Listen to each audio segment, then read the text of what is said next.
Good morning students, class 12 subject English reader. Today we are going to continue our fourth poem, A Thing of Beauty. And the poet of this poem is John Keats. We had already read that poem and we have already read the fourth question answer of this poem.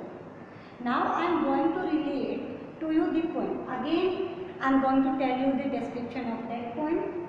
In this poem the poet John Keats was a romantic poet and he was a surgeon, but he was devoted to poetry. So he क्या करता है वो surgery के profession को छोड़ देता है and adopted the profession as a poet. Poet के रूप में वो काम करना स्टार्ट कर देता है and he was awarded from many awards because of his poetry. Poetry की वजह से बहुत सारे अवार्ड्स इसको दिए जाते हैं. And in the poem A Thing of Beauty, he tells us that beauty is eternal and internal. एक तो eternal है मीन्स लंबे टाइम तक चलने वाली है, साथ में इंटरनल होती है यानी कि फोर्सफुली कभी भी ब्यूटी नहीं आती. It comes internally when we saw the nature, when we saw the rivers, waving water of river and mountains, poetry, poems, painting, drawing, etc. In this way जो पोइट्री है, पोइट सेज दैट जो beauty है, beauty natural things में है, not in the artificial things. So we should adopt natural way. Artificial life is for some time, but natural life is long lasting. So he says, he uses many words like mighty, grandeur, mighty dead, like this. Now we are going to start beta question 5. I think आपको थोड़ा सा इसके बारे में पता चल गया होगा. अब हम पोएम इसका क्वेश्चन 5 करते हैं. What is grandeur associated with the mighty dead? जो वर्ड है ग्रैंडियर, ग्रैंडियर होती है शान, उसको माइटी डेड के साथ कैसे एसोसिएट किया गया है. एसोसिएट करना मीन्स जोड़ना. कैसे जोड़ा गया है? देखिए दो word because they are opposite to each other. शान माइटी डेड यानी कि जो लोग मर चुके हैं उनके लिए यूज हुआ है. देखिए the mighty dead were the people who were powerful. Mighty dead means बड़े महान लोग जो मर चुके हैं वर पावरफुल. कैसे थे वो? Powerful and dominated in their own time, और अपने समय में उनको डोमिनेट किया गया. Dominating in their own time यानी कि अपने टाइम में ये बड़े ही डोमिनेंट रहे हैं, यानी कि इनका शासन रहा है. Their achievements made them mighty and great. इनकी जो अचीवमेंट है यानी कि जो हमारे एंसेस्टर्स हैं उनकी जो अचीवमेंट्स हैं उन they are called mighty and great. Their works desert our eyes. Desert our eyes means surprise कर देना, हैरान कर देना. We imagine that such mighty dead forefathers will attain more grandeur. हम इमेजिन करते हैं कि सच माइटी डेड कि ऐसे जो अचीवमेंट्स वाले पर्सन थे, इतने जो महान पर्सन थे, उनके जो फोरफादर्स मीन्स पूर्वज, ancestors, will attain more grandeur. क्योंकि जो फोरफादर्स थे, उनके जो एंसेस्टर थे वो और ज़्यादा क्या रहे होंगे? ग्रैंडियर शान वाले रहे होंगे. They will be rewarded. वो रिवार्ड मिले होंगे उनको. इट मीन्स जो पर्सन अब इतने ग्रैंडियर वाले हैं, शान वाले हैं, शान शौकत वाले हैं, उनके फोरफादर्स भी यानी कि माइटी डेड भी क्या रहे होंगे? बड़े ही ब्रेव रहे होंगे, बड़े ही अचीवमेंट्स वाले रहे होंगे. तो ग्रैंडियर जो लोग अब हैं, जिनकी शान अब है, उनके लिए यूज हुआ है. माइटी डेड यानी कि जो अब इंटेलिजेंट लोग हैं, उनके जो फोरफादर्स हैं, इट मीन्स एंसेस्टर्स हैं, उनके लिए माइटी डेड वर्ड यूज हुआ है. तो that word is associated with mighty dead. Question 6 देखिए. Do we experience things of beauty only for short moments? क्या हम एक्सपीरियंस कर सकते हैं ब्यूटी का फॉर अ शॉर्ट पीरियड, और दे मेक लास्टिंग इम्प्रेशन, या वो हमारे पर लंबा इम्प्रेशन छोड़ती है.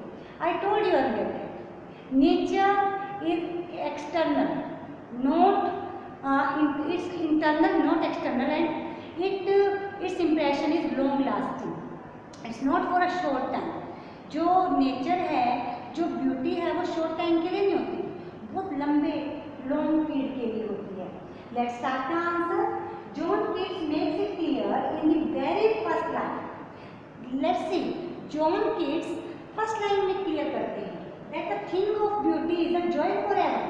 Thing of beauty is not for a short time, it's for a long time, and its impression also for a long time for us.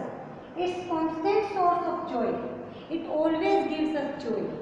Because it's for a long time, we always feel joy whenever we get beauty of nature. Nature क्या है? जो trees है, trees की जो shade है, always gives us pleasure. Rivers है, weaving water है rivers में, it also gives us pleasure. In the same way, sun always rises in the east, it also gives us pleasure.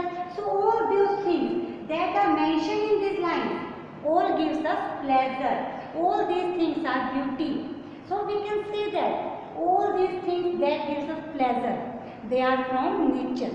That things we get from nature, they gives us beauty. Next, nor does its beauty decreases. Natural things beauty never decreases. जो natural things है बेटा, उनकी beauty कभी decrease means कम होना, कम नहीं होती. Its value remain undiminished. Undiminished means खत्म होना. It remain undiminished. इनकी जो value है वो कभी खत्म नहीं होती. It removes sadness. All beautiful things remove sadness. They give us joy.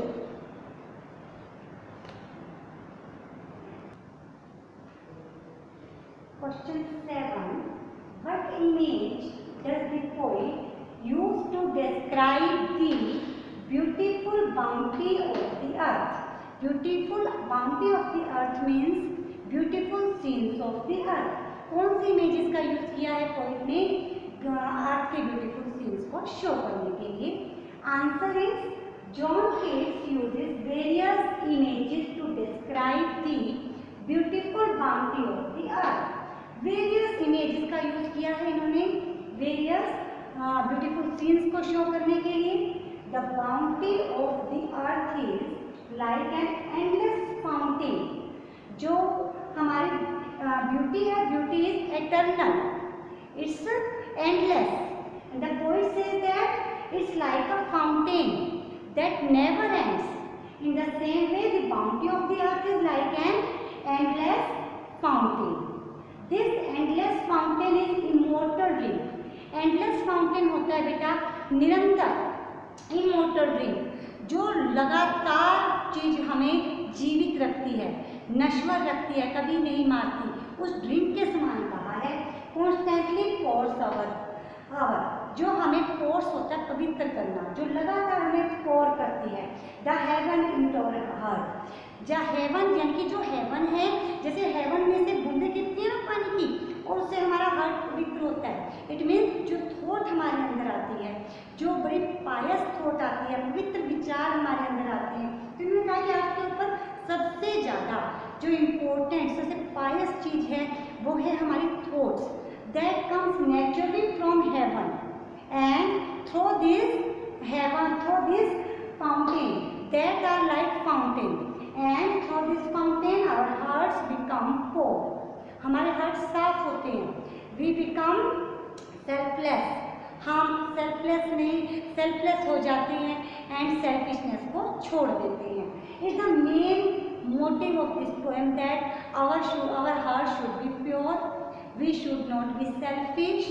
We should be cooperative, understanding, and we should do help to each other so that we live peacefully and a comfortable life.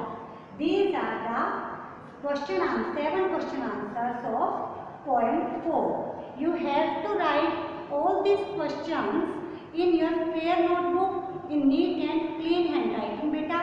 If you have completed your notebook, then you can send your notebook to the reception, school reception.